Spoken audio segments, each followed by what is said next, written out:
il faut maîtriser la politique nationale. Et je pense que si on a des jeunes comme ça, je ne vais pas les citer, je le connais déjà. Sans les citer, je lui demande de vous dire que le micro.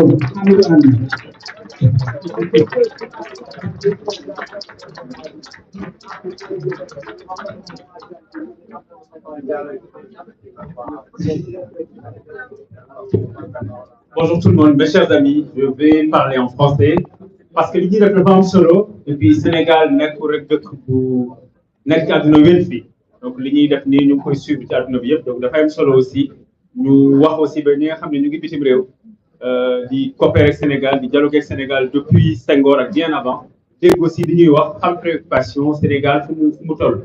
Donc mesdames et messieurs, moi je dis bonjour à tout le monde. Je vais comme on n'a pas beaucoup de temps, je dis juste bonjour à monsieur le ministre d'État Babacar Gaye qui transmettra mes salutations à tout le monde. Alors mes chers amis, les choses sont très claires. On sait désormais qui est qui à partir de ce jour 28 mai 2025. J'avais dit dans les médias la semaine dernière qu'aller au dialogue ou ne pas y aller constitue une liberté, certes, mais venir ici est un devoir pour tout républicain, pour tout démocrate, pour toute personne soucieuse de l'égalité et de la justice et de la liberté et de la démocratie et de la République dans notre pays. Avant de continuer, je formule une précision à la limite préjudicielle. L'Alliance pour la République n'a pas boycotté le dialogue. L'Alliance pour la République a décidé souverainement de ne pas y prendre part. Et l'Alliance pour la République n'a mandaté ni membres, ni alliés, ni camarades, ni amis pour se retrouver aujourd'hui à Diamniadio et il était question que nous le disions de manière très claire. Je reviens à mon propos liminaire en disant que nous savons désormais qui est qui. Nous voyons une petite caste, une petite bourgeoisie politicienne qui discute entre elles. Elle en a le droit, mais nous aussi, nous avons le droit de venir écouter et surtout s'adresser à notre peuple, le vaillant peuple du Sénégal. Nous sommes, mes chers amis, venus d'abord écouter notre ami Boubacar et ses camarades parce que 30 814 personnes ont été licenciées de manière absolument illégale, illégitime et injuste dans notre pays. Nous sommes venus aussi écouter les dames, les jeunes, les personnes du troisième âge qui souffrent depuis 1 an à cause de ce régime incompétent, inconséquent, inélégant et incohérent. Mes chers amis, la caste politicienne discute à Diamniadio, le peuple se retrouve ici. Qu'est-ce que le peuple, me diriez-vous?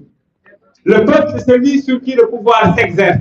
Et le pouvoir, depuis le 2 avril 2024, s'exerce brutalement sur le vaillant peuple du Sénégal. Nos camarades, nos amis sont en prison et je vais les nommer parce qu'il faut les nommer et rappeler qu'ils existent. Farbangom, Abdoulaye Ndiaye, Lat Diop, Moustapha Diop, Mansour Faye et Mme Aïssatou Sophie Gladima et toutes celles de ceux que j'ai certainement oublié de citer, mais à qui on pense et on transmet des amitiés fraternelles. Mes chers amis, le pouvoir s'exerce brutalement sur le peuple sénégalais à cause de la vie chère, à cause de l'école qui est déstructurée, à cause des menaces sur les libertés. Quelqu'un avait dit qu'il allait éteindre nos libertés. Il se trompe. Et son propos dit seulement une seule chose. Il a peur et il a raison d'avoir peur. Mes chers amis, nous avons décidé de ne pas aller au dialogue et c'est là où je vais en terminer pour plusieurs raisons. Parce que ces gens n'ont pas de parole et ils ne tiennent jamais les promesses. Ils avaient promis de criminaliser, ils ont toléré. Les fonds politiques, ils avaient promis de supprimer, ils ont consommé.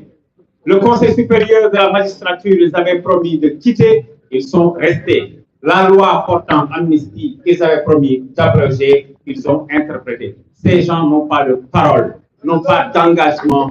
Et moi, souverainement, nous avons décidé en cohérence, en conséquence avec notre parti, de ne pas participer à cette mascarade. Et je dis une chose à toutes celles et ceux aujourd'hui qui se sont retrouvés avec cette caste politicienne à Diamniadio, qu'un homme averti en vaut deux, et nous vous avertissons, ces gens n'ont pas de parole et ils ne tiendront aucune parole de ce sur quoi vous avez décidé de vous entendre. Je vous remercie.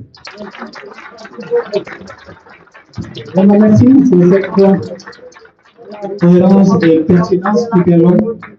Et nous allons remettre la parole à présent à un homme, un ancien ministre de la République. Il est parvenu, il a une patte blanche. Il a parlé, on l'a menacé, quelqu'un a menacé par une plainte. Je ne pense pas qu'il y aura une conséquence à cette plainte. Il s'appelle Babacar Gaye. Et il s'est révélé élégant ces derniers temps. Monsieur Bey, vous avez juste 5 minutes